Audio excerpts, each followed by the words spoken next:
দর্শক, এখন আমি আসছি হচ্ছে ভৈরব উপজেলা শিমুলকান্দি ইউনিয়ন। যে নদী আছে, এই নদী থেকে তারা কিভাবে বিদেশি বড়শি দিয়ে মাছ ধরা হয়, এটা আমি আপনাদেরকে আজকে পরিদর্শন করে দেখাবো। আমার বিলেজ বিনোদনের সাথেই দেখবেন আপনারা।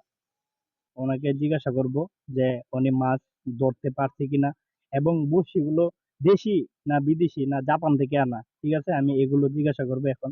অবশ্যই জানেন, গ্রামের কিন্তু আনন্দ মানে কি জানেন, বিলেজত্ব কি গ্রাম, আর বিনোদনত্ব হচ্ছে আনন্দ। ঠিক আছে, গ্রামের মাছ ধরার দৃশ্য দেখলে তো খুবই ভালো লাগে। ঠিক আছে, দেখি ওই বড় ভাইকে আমি জিজ্ঞাসা করবো এখন।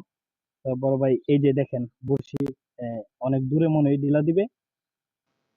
এই যে বড় ভাই, ভালো জি আছেন আপনি? জি, আলহামদুলিল্লাহ ভাই, ভালো আছি। তো আপনি কোথায় থেকে আসছেন মাছ ধরার জন্য? আমি ভাই আসছি আশুগঞ্জ থেকে। আশুগঞ্জ থেকে? জি জি। তো আজকে কি প্রথম আসছেন না আরো আসছিলেন? না, আমি আজকে প্রথম আসছি আর কি। আচ্ছা, বড়শিটা একটু রাখেন। এইদিকে একটু তাকান আপনি, এইদিকে। জি আজকে প্রথম আসছেন জি, আজকে নাকি? প্রথম আসছি। জি। তো আপনি শুনছেন যে এখানে মাছ ধরতেছে অনেকজন, এই শোনার পরে আসছেন নাকি? হ্যাঁ হ্যাঁ, কিছুদিন আগে আমার আমার সাথে কলিগ আছে। হ্যাঁ। উনিও অ্যাংলার। হুম। তো সেও কয়েকদিন আগে আসছিল, এসে ভালো মাছ মারছে আর কি। তার কাছ থেকে ততটা পাই আজকে আসছিলাম আর কি, দেখলাম। আচ্ছা, এই বড়শি গুলা কি বাংলাদেশি নাকি আপনারা বাহির থেকে আনাইছেন, এরকম কোনো কিছু? বড়শি বলতে আপনার এখানে তো ছিপ আলাদা, এরপরে যে হুইল মেশিন আলাদা, এগুলো আলাদা আর কি। আপনার মেশিন এক জায়গার, ছিপ আরেক জায়গার। ছিপ হচ্ছে চায়না, ও, আর এগুলো হচ্ছে জাপানি আর কি, মেশিন গুলো। তো আজকে আপনার আশঙ্কা কি, মাছ ধরতে পারবেন মনে করেন? আজকে আসছি, আসলে মাছের ব্যাপার তো হচ্ছে গিয়ে সম্পূর্ণ ন্যাচারাল, আর হচ্ছে গিয়ে ভাগ্যের ব্যাপার, ভাগ ভাগ। রিজিকের হ্যাঁ। বিষয় আর কি। তবে এখন যে প্রকৃতির আবহাওয়ার উপরেও মাছের খাবারের অনেক পরিবর্তন আসে। জি জি, ওই যে ওই হ্যাঁ। দিক দিয়ে মানে অনেকজন গোসল করতেছে, মানে মাছের ডিস্টার্ব হচ্ছে যে না আপনারা বুঝতে পারছেন, না গোস এরকম কোনো কিছু?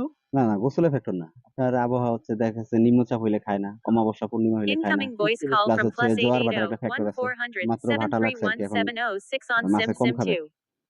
আপনার জোয়ারটা আসলে তখন জোয়ারের মাঝামাঝি অবস্থায় এবং শেষ অবস্থায় মাছে কিছু খাবে আর কি, কারণ ওই অপেক্ষায় আছে। এই আদারটা কিসের তৈরি করেন, আদারটা কি কিভাবে তৈরি করেন? এটা জি, এই আদারটা। এটা হচ্ছে আপনার পিঁপড়ার ডিম আর কি। হ্যাঁ, পিঁপড়ার ডিম? লাল পিঁপড়া আছে বড়, হ্যাঁ। অনেকে এটা গ্রাম্য ভাষায় মান্দাল বলে আর কি। বান্দাল, হ্যাঁ হ্যাঁ। মান্দালের ডিম আর কি বলে। হ্যাঁ, তো ওই পিঁপড়ার ডিম মিক্স রুটির সাথে হুম। মিক্স করি। এটা এক এক জায়গায় ডিম রুটি কমন থাকে, এর সাথে আরো কিছু আনুষঙ্গিক মেডিসিন আছে মিশাই, সেটা আপনার মাছের প্রকৃতি অনুযায়ী যে কি প্রকারের মাছ আছে। আহ, রুই মাছের জন্য ঘি মধু দেয় অনেকে।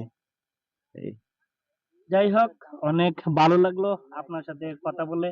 যদি আপনি এই ভিডিওটা দেখতে চান, ভিলেজ বিনোদন ফেসবুক পেজে সার্চ দিলেই আপনার নিজেকে আপনি দেখতে পারবেন আর কি। ঠিক আছে, আচ্ছা, যদি নিজেকে আপনি দেখার ফেসবুকে সমস্যা সময় নাই। পান আর কি। হ্যাঁ, আচ্ছা, ইনশাল্লাহ ধন্যবাদ। ইনশাল্লাহ। আর দোয়া করি আপনার জন্য যেন ভালো বড় একটা রুম আপনি বসে দিয়ে ধরতে পারেন। ঠিক আছে, আচ্ছা, ধন্যবাদ, অনেক অনেক ধন্যবাদ। ওকে। তো দর্শকরা এখন কিছু জিজ্ঞাসা করব যে ওনারা তো সব সময় বলে, কিছু বলেন তো যে মাছ কি এখন পর্যন্ত কেউ ধরছে আপনি দেখতে পারছেন? না, এখন পর্যন্ত দেখি নাই, কিন্তু কালকে দেখছিলাম অনেক বড় বড় মাছ। মনে হয় 5 কেজি আছে, 10 কেজি আছে, বড় বড়, অনেক বড় বড়। এগুলো মানুষে মানে বুড়ি দিয়ে মারছে, মারার পরে বাজারে নিয়ে বিক্রি করছে আর কি। বাজারে দেখছিলাম কত টাকা বিক্রি করছে একটা মাছ? একটা মাছ আনুমানিক প্রায় 2 থেকে 3 হাজার টাকার মূল্য। দর্শক দেখছেন অনেক তো, বড় মাছ। 2 থেকে 3 হাজার টাকার মতো একটি মাছে বিক্রি করছে। যদি সারাদিনে একটাও ধরতে পারে তাহলে কিন্তু তার সারাদিনের ইনকাম চলে আসে। যাই হোক দর্শক, সব সময় আপনারা পাশে থাকবেন ভিলেজ বিনোদনে সুন্দর সুন্দর ভিডিও দেখার জন্য। আসসালামু আলাইকুম।